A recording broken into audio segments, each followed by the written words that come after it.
My first week running a business has taught me more than the last 4 years of working a job.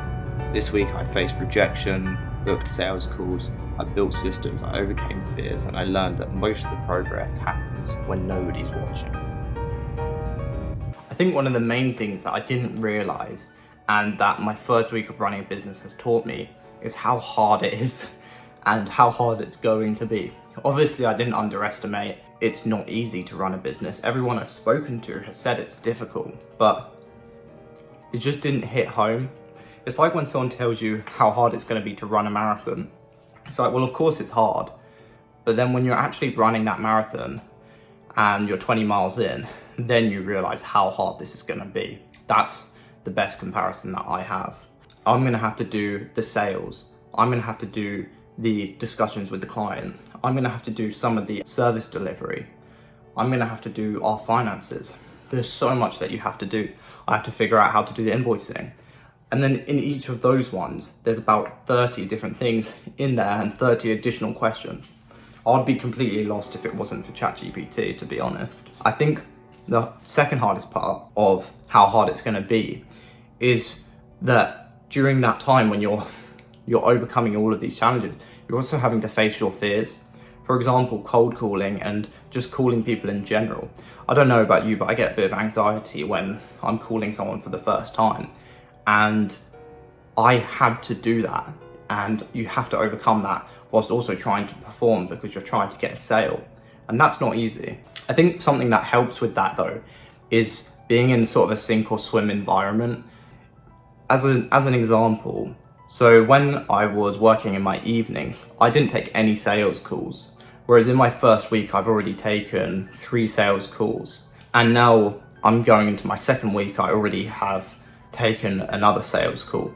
So and that's in a 2-week period or a 8-day period compared to 60 days or almost 90 days. So it just goes to show that when you're put in that situation where, well, I have to take the sales call. When I was working, I was like, well, I can just put it off. It's not the end of the world. I have money coming in.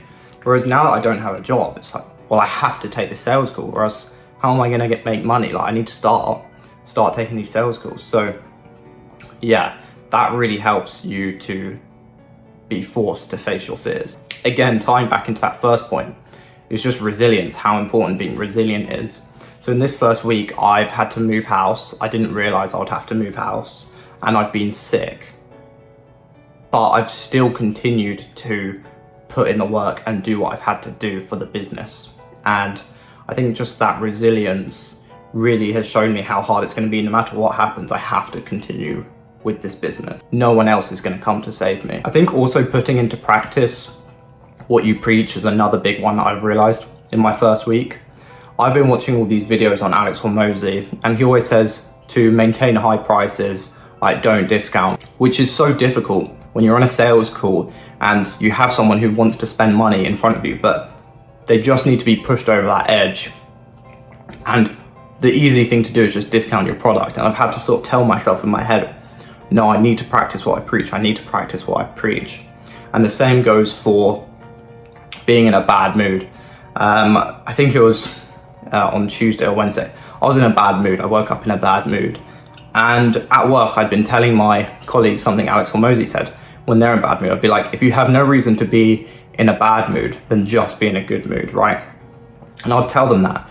And then I woke up on that day, I was calling my business partner and I was like, oh, I'm in a bad mood. And then I just realized, like, what does that even mean? Like, firstly, I'm not putting into practice what I preach. And secondly, if I can just be in a bad mood, nothing had put me in a bad mood, then I can just be in a good mood. And I didn't succeed.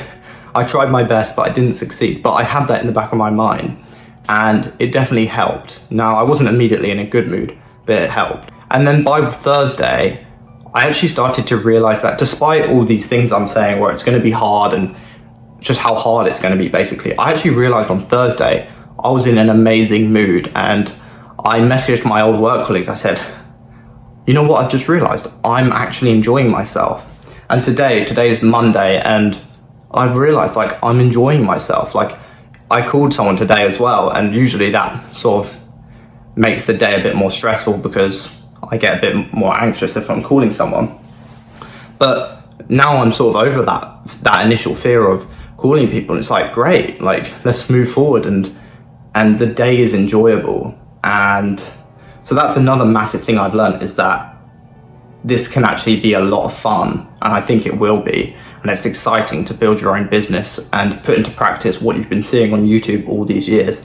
Because I don't know if you're like me, but I've been watching so much stuff on YouTube over the years about entrepreneurship, so to actually be able to put it into practice myself is just so exciting. So just by way of recap, running my own business for 1 week so far, it's been a roller coaster of emotions. I've had grumpy days, I've had fun days, I've had stressful days, but overall it's going to be hard, but it's going to be fun.